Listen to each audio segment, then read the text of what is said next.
Okay, everybody, we're back here with Farmer Bradley. He's ready to read y'all Valentine's story. All right. Go ahead and read. Read loud. Okay. It was almost Valentine's Day. Valentine's Day was on the way, and the whole peanut game was excited with vision to popcorn and chocolate. Even Marcy had Valentine's on her mind. She told her friend Peppermint Patty that she would go to cinema to Charlie Bear. You would count on Charlie, wouldn't you, sir? Talk loud. You're getting lower. Talk loud. But who did Charlie Bear like? Marcy knocked on his door and said, I may or may not be sending you a Valentine, Charlie, so I need to know something. Do you like me? Charlie Bear was too surprised and answered, do you like what? Marcy don't. I walked all the way over here to ask you a question, and all you can tell me is do you like what? Forget it. Is it Charlie? Now Charlie Bear was even more confused. Forget what? Oh! Uh-oh.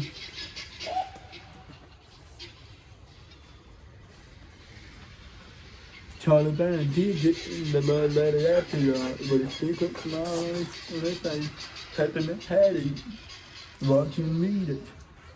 I know you like me, and in my way, I'd like you too, but Charlie Bear's heart beat faster as he read.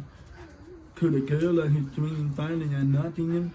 He turned to Peppermint Patty and said, I think it's from the little red-haired girl. She knows I like her, and Peppermint Patty shouted, that's not for the little red-haired girl, Chuck. That lady's for me. You like me, Chuck? Again, Charlie Bear was surprised.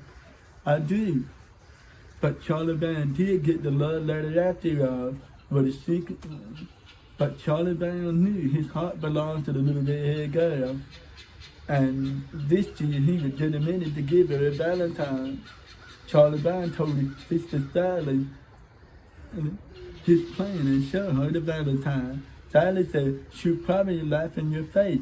Charlie Bear sighed. At last, I'll be nearer.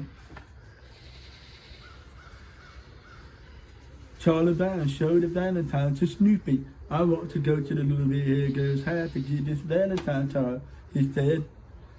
But I'll be too nervous without passing. I'll go outside and ring the doorbell and you'll pretend you're the little red-haired girl, okay? Charlie Bear comes to Valentine, walk up to the door, ring the bell in, face to Snoopy in a bright red ritz. Since Snoopy was no help, Charlie Bear decided to meet her on his own. On his way to the little red-haired girl's house, he patted where he was tired. Here, little red-haired girl, I made this Valentine especially for you. Here, this Valentine's for you, sweet little red-haired girl. He tried out different smiles and even a wink. He wondered if she really would laugh in his face like Sally said, or if she'll throw the Valentine back on him, or Charlie Bear couldn't stand it anymore. He married Valentine to the little red-haired girl and he didn't even sign it. Next, Charlie Bear decided to buy the little red-haired girl some candy for Valentine's Day. He told the store clerk, I'd like to buy a box of candy for a girl who doesn't know. I expect. When the clerk asked him what kind of candy, Charlie Bear explained, nothing too expensive, man. I never had it, never to give it to her anyway. But he had to try. Charlie Bear walked all the way to the little red-haired girl's house with the candy. He stopped at the tree near her door and thought, maybe I can hide behind the tree. When she comes by, I'll hold out the box and she'll take it out of my hand. He started love makes you do strange things. Charlie Bear couldn't sleep. He kept thinking about the little red-haired girl. Tomorrow, I'll come right out and tell her I love her. He decided, then I'll give her a big hug. And who's he kidding? He was Charlie Bear. He was as likely to discuss his love to the little red-haired girl as he was discussed to jump off the moon. The next day at record, Charlie Brown saw the little red hair girl. Maybe I should invite her to the Valentine dance, he said to his friend Lottie. Charlie Brown's stomach flip-flopped. Do me a favor, go over and try to find out if she likes me. I'll hide behind this trash can and listen. Charlie Brown listened at Lottie distracting himself to the little red-haired girl. He sits across the room from by the window, not near the pencil sharpener, no, in the last row, sort of the round face. It doesn't ring a bell, huh? No. Brian, like in time, Charlie Brown sank to the ground with a broken heart. The little red-haired girl didn't even know who he was. Lucy thought Charlie Brown should simply interest himself, but Charlie Brown explained, I can't talk to the little red-haired girl. She has a pretty face, and a pretty face is making nervous. Lucy roared, how come my face doesn't make you nervous, huh? I have a pretty face. How come I can talk to you? Charlie Brown hurried home before Lucy could get any matter. He decided to write a letter to the little red-haired girl. That would be easier than talking to her. He asked Sally if she would deliver the love note for him. Sally said that if I get Catherine, do I have to swallow it? Finally, Sally agreed to take the note to the little red-haired girl. Charlie Brown waited nervously behind a tree. Should I wait for an answer? Sally yelled back to her brother. Charlie Brown thanked from infringement.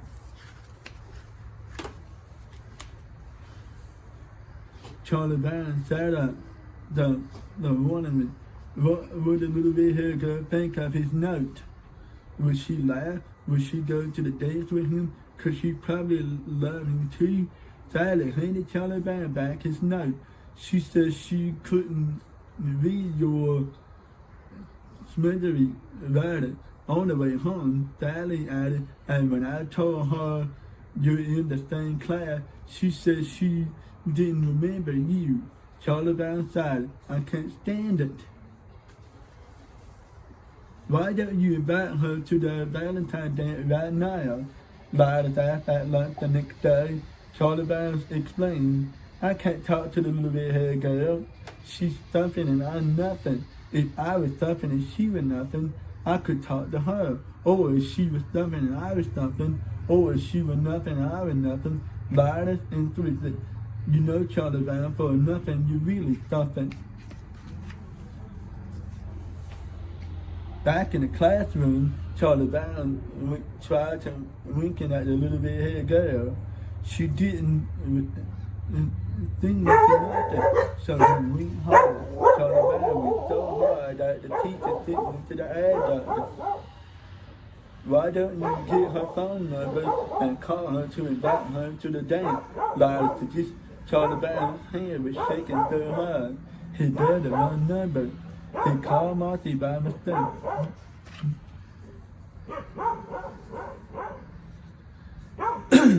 Marty recognized Charlie Brown's voice right away. I bet you dialed my number by mistake, didn't you, Charlie? I bet you mean to call Peppermint Patty. She happens to be right here.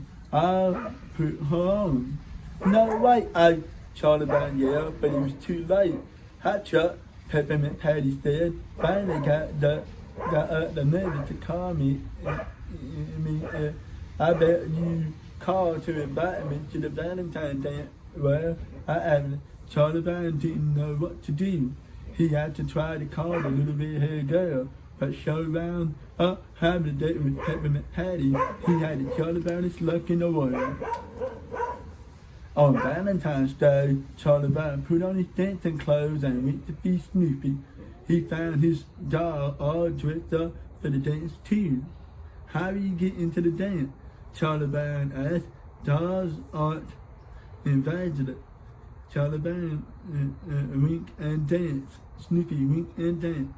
How could anyone so dashing not get into the dance. So the boy at the door tried to turn Snoopy away. He said to dance, the dog can't come in. This little kid thought it was a costume ball, so he wore a dog suit. Charlie Brown explained it was. Charlie Brown and Snoopy walked toward the dance floor. Charlie Brown hoped he would have a chance to dance with the little red-haired girl. Sure enough, he had Charlie Brown's luck. She was there. She's just waiting for you to ask her to dance, Lila said. Charlie Brown's knees shook.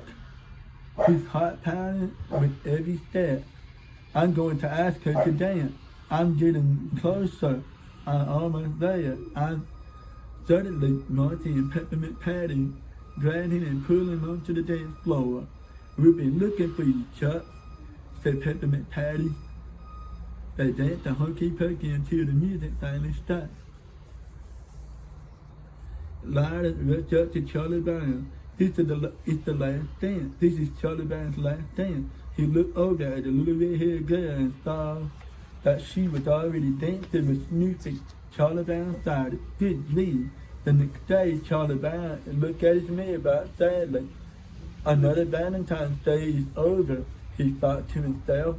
I'll give anything if that little red-haired girl had sent me a Valentine. Then the happy idea opposite to him. Maybe she did, but it was delayed in the mail. Maybe it's in the box right now. A real fancy one was less than perfect. Charlie Brown opened the mailbox and Snoopy popped up and gave him a big doggy kiss.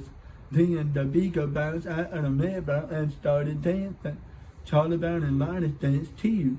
There was no Valentine for the little red-haired girl, but that was all right. When you're Charlie Brown, you don't really expect too much. It's every time a good friend, a faithful, it's crazy dog and a heart full of love and hope. Linus shouted, Happy Valentine's Day, Charlie Brown, and it was. The end. Good job. Good job. Thank you. I'm glad you enjoyed it. Love reading to the tell them happy Valentine's Day. Happy Valentine's Day to you. And what he read was a Charlie Brown Talking Valentine. You remember the Valentine card in bio. Don't forget. You gotta make me a special Valentine card. I think he's talking to you, Miss Ramona. He looks for those cards you send him. That says Happy Valentine's Day from the Bible. Yep, that's right. That's right. You promised to make that card for me in no time. Okay, I'm sure she'll send you something in the mail. My Valentine is April talking camera. I asked my mom that she decided to call April mine and see if she's coming over very right away. Very right away. All right. Well, hope y'all enjoyed it. Hope you have a happy Valentine's Day. And until next time, remember, Jesus Christ loves you, and Jesus Christ is the answer for any and everything we're dealing with in life. We'll see y'all later. Bye-bye.